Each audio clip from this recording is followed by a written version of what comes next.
के मेन बाज़ार ताजगढ़ जो बाज़ार है उसके प्रेसिडेंट हैं हमारे बड़े ही मोहतरम अब्दुल कयूम साहब, उनके पास बैठे हैं तो उनसे बाज़ार के मसाइल के बाबत भी बात करेंगे और जो नई सूरत हाल है रेट्स के बारे में क्या अपडेट आई हैं वो भी इनसे बात करते हैं। जी अस्सलाम वालेकुम क्यूम भाई। अच्छा क्यों भाई, ये नए बजट आया है, नए रेट निकले हैं तो उसमें क्या आपके पास कोई नई लिस्ट आई है आपके पास? रेट लिस्ट तो हमारी अभी नहीं है, ये मेरी रेट लिस्ट है वो हमारी पुरानी चल रही है। बहरहाल इसमें हुकूमत पाकिस्तान ने कोई घी के बारे में हमें कुछ रिलीफ दिया है, तो इसके बारे में जो है हम घी का रेट काफ़ी कम हो गया पहले से ज़्यादा। पहले तकरीबन घी चल रहा था, जो लोकल ब्रांड थे वो तकरीबन 500 रुपये किलो पे चल रहे थे। इस वक्त उनका रेट बन चुका है 380 रुपये किलो। शाहबाद का रेट बन गया तकरीबन 490 रुपये किलो। तो हम इससे रेट पे सेल कर रहे हैं। बाकी हुकूमत को चाहिए कि गरीब आवाम के लिए कोई रिलीफ दें। महंगाई का बहुत जोर है, क्योंकि गरीब आवाम की ताकत से महंगाई बहुत ज़्यादा हो चुकी है। महंगाई का जिन निकल आया पूरा बार। ख़ास तौर पर पेट्रोल के रेट घटाने चाहिए। हुकूमत को चाहिए कि बिजली के रेट कम करें। हुकूमत को चाहिए गरीब लोगों के लिए रिलीफ दें, ताकि जो छोटा तबका है, छोटे ताजर हैं, वो अपना गुजारा कर सकें। आए दिन उन पर जुर्माने होते हैं, काम वाला आ जाते हैं, डीसी साहबान आ जाते हैं, एसी साहबान आ जाते हैं चेकिंग के लिए। जबकि महंगाई का जो है ऊपर से जोर पड़ा हुआ है, जो रेट वो बनाते हैं उस रेट में माल मिलता नहीं। छोटा ताजा किस तरह सेल करें, क्योंकि उसको तो जो चीज़ मिलेगी वो उस हिसाब से अपना रेट सेल करेगा। जो हुकूमत रेट बना के देती है उस रेट पे माल दुकानदार मुहैया नहीं करते, डीलर तो उस रेट पे माल देते नहीं।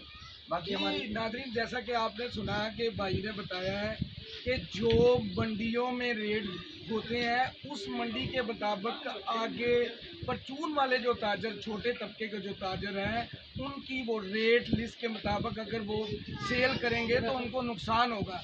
उल्टा ये होता है कि यहाँ पर जो प्राइस कंट्रोल मजिस्ट्रेट वगैरह आते हैं, एसी वगैरह की रेट आती है, तो भाईजान उनको भी चालान किए जाते हैं, उनको जुर्माने ठोके जाते हैं। वो बेचारे अपने बच्चों की मजदूरी के लिए निकलते हैं, उल्टा गवर्नमेंट के खजाने में के रेवेन्यू में इजाफा करके घर चले जाते हैं।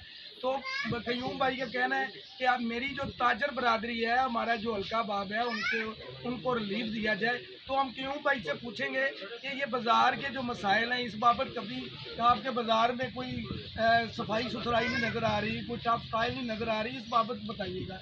इसके बारे में कि हम काफ़ी दफ़ा डीसी साहबान को भी मिले हैं और हुकाम बाला को भी मिले हैं, तो उन्होंने हमारा यहाँ पे जो निकासियात का मसला है ये हल नहीं हो रहा, सेवरेज का मसला भी हल नहीं हो रहा।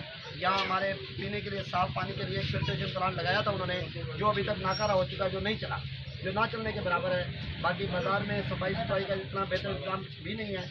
हम अपनी मदद आपके तहत ये मसला हल करवाते हैं। म्यूनसिपल कमेटी वाले, बल्दिया वालों ने कभी चक्कर नहीं लगाया। हालांकि फीसें लेते वक्त रजिस्ट्री ब्रांच वाले हमसे हर चीज़ की फ़ीस लेते हैं, वो मार्केट कमेटी की फ़ीस लेते हैं। हमारे पास ये बल्दिया वाले आते हैं, वो भी फ़ीस लेके जाते हैं, मगर वो सफाई सुथराई के मामले में ज़ीरो है। हमारे यहाँ पे कोई ऐसा साफ़ सुथरा इंतज़ाम नहीं है। अपनी मदद आपके तहत ही हम ये सारा काम कर रहे हैं, बाज़ार को साफ़ करवाते हैं। जब कहीं सैवरेज का ख़राब हो जाए तो सैवरेज को हम अपनी मदद आपके तहत खुद ही बनवाते हैं। लोगों को बुला के, सेवर मैनों को बुला के उनको 5-5, 6-6, 10-10 हज़ार रुपये पेमेंट करते हैं और बाज़ार का पानी साफ़ करवाते हैं। जी, जैसे कि आपको पता है कि ताजर जो हैं वो मुल्क की रीढ़ की हड्डी हैं। तो वज़ीर आज़म शहबाज शरीफ वो तो हर दौर में ताजरों के हक़ में रहे हैं, तो इस बाबत ज़रा बताइए। वज़ीर आज़म का जो ऐलान होता है जी, उस पर अमल दरामद नहीं करवाते। जो वज़ीर आज़म ने सब्सिडी दी होती है वो दरमियान में मर खप जाती है। जो छोटे ताजरों को उसका रिलीफ नहीं मिलता है। छोटा ताजर तो बेचारा हर वक्त परेशान ही रहता है। वो कभी जुर्माने की मद में आ जाता है, कभी मजिस्ट्रेट की जद में आ जाता है, कभी ऐवान बाला वाले आ जाते हैं उसको चेक करने के लिए। वो तो बेचारा अपने बच्चों की रोटी रोज़ी नहीं पूरी कर सकता। वो जो कमाता है वो हुकूमत वाले ले जाते हैं, और जो सब्सिडी मिलती है ये जो ऊपर बैठे हैं बड़े मिलों वाले, ये सब अपने पास ही रख लेते हैं। छोटे ताजिर तक ये हिस्सा पहुंचता नहीं है।